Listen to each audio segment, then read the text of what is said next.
Manuya. Manuya. Manuya. Manuya. Tulu. Tulu. Tulu. Tulu.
In the 1950s, in New Zealand, in Auckland, my grandparents migrated from a small island called Niue.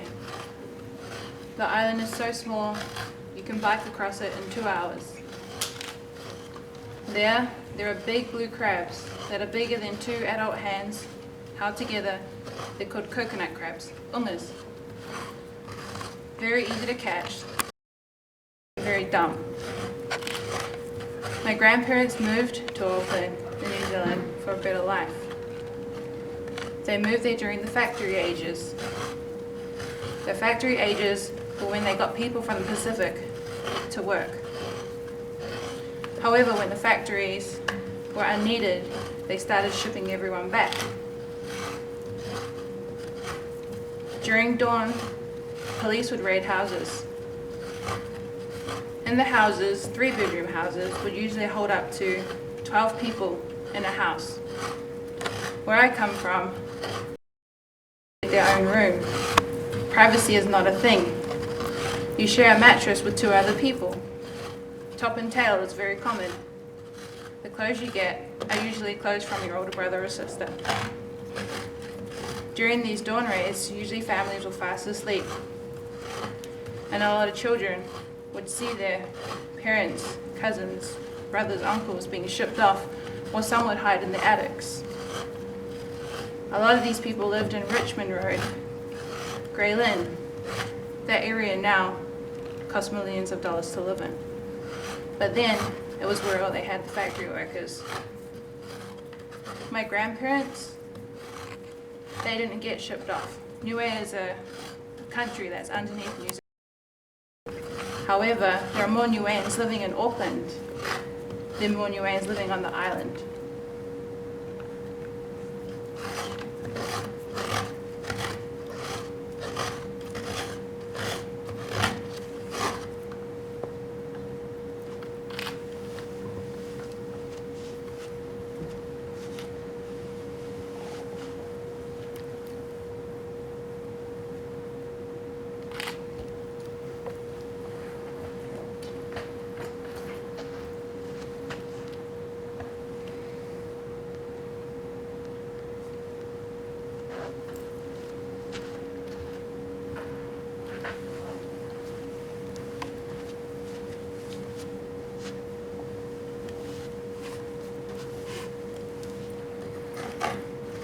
My grandparents used to live in this place. However, they moved out to West Auckland. They had 5 kids. My grandmother had another kid, but he lived somewhere else, which was common to be raised by other people. I myself was raised by my auntie. In some countries, we don't understand that, but in our culture, like the saying, it takes a village to raise a child. My village is definitely big.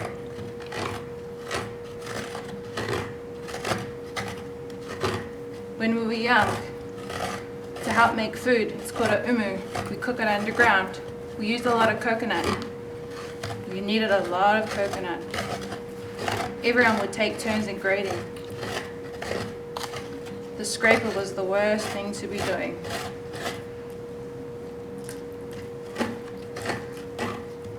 You would get a coconut and have to scrape the whole thing. And you would have to make sure not to scrape any of the shell because it would be brown inside the coconut. And Grandpa would give you that look. Nana didn't mind. She was the soft one. However, she never let us have a drink of anything unless we ate all our food. Because that's how it is in island families. You listen to anyone that's older than you.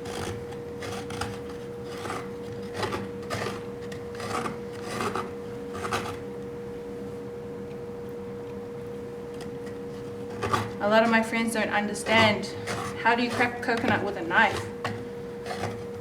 We don't crack a coconut with a knife. We crack a coconut with a machete.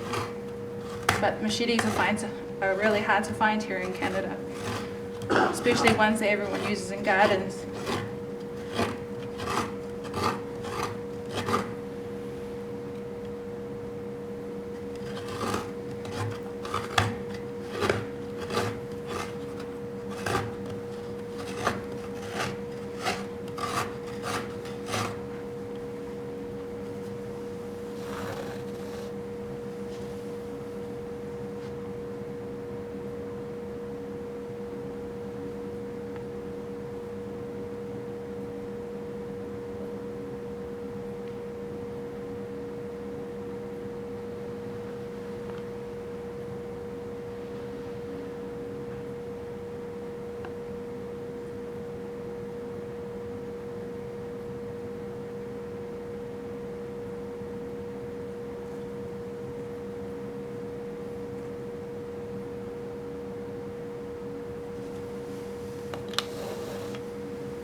The one thing I find confusing about this place is that when you offer people food, they say no. In our culture, to say no is it's like a slap in the face. So every time I visit my nana, I make sure to go on an empty stomach and to go really hungry. And if I take a friend, I try and warn them, but they never listen.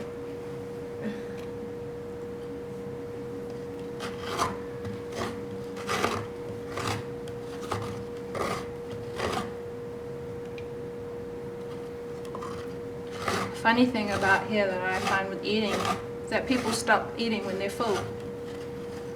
I don't know that concept. You just kind of eat until the food is all gone. When you grow up in a family that has 7 people living in the house, you kind of eat when you have the chance, especially when you're one of the youngest. I'm the youngest girl. Would often sit down and, can you go grab a knife? Can you go grab a glass?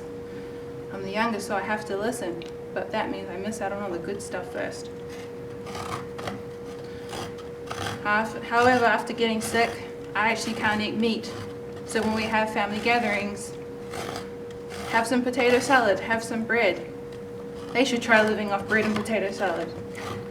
But living in this country, there's plenty of food that doesn't have meat in it.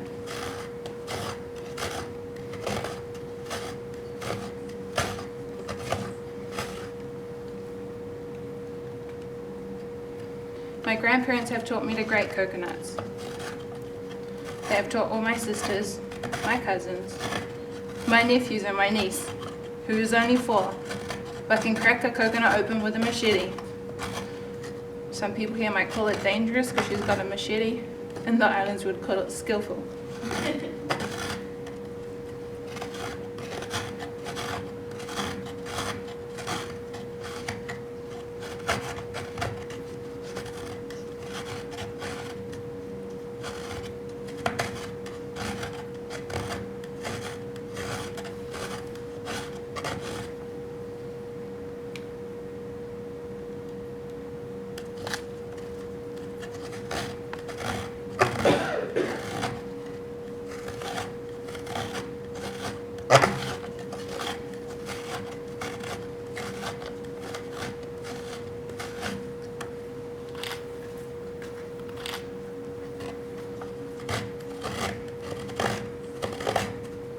My grandparents' names are Wycliffe and Allan.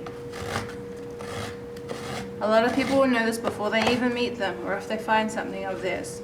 My grandfather writes his name, his phone number, and his address on everything he owns. The scraper that he has is about 40 years old, covered in red paint, with his name in big block letters. So in tradition, my scraper here has my name and my address.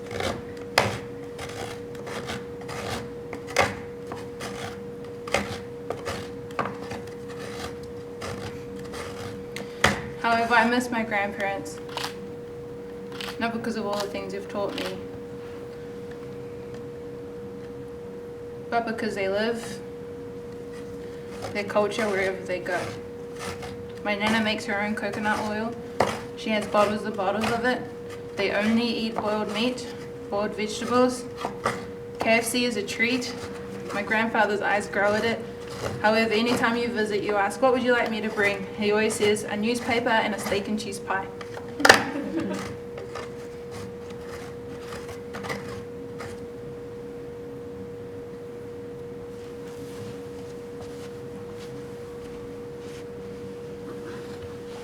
This is to them.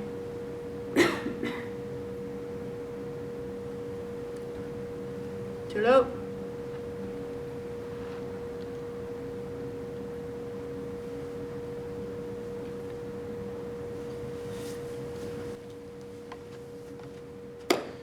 Ko e iki he langi kua whakalofa mai ki nuene, ki nuene, ke nuene, ke nuene, ke nuene, ke nuene, ke nuene.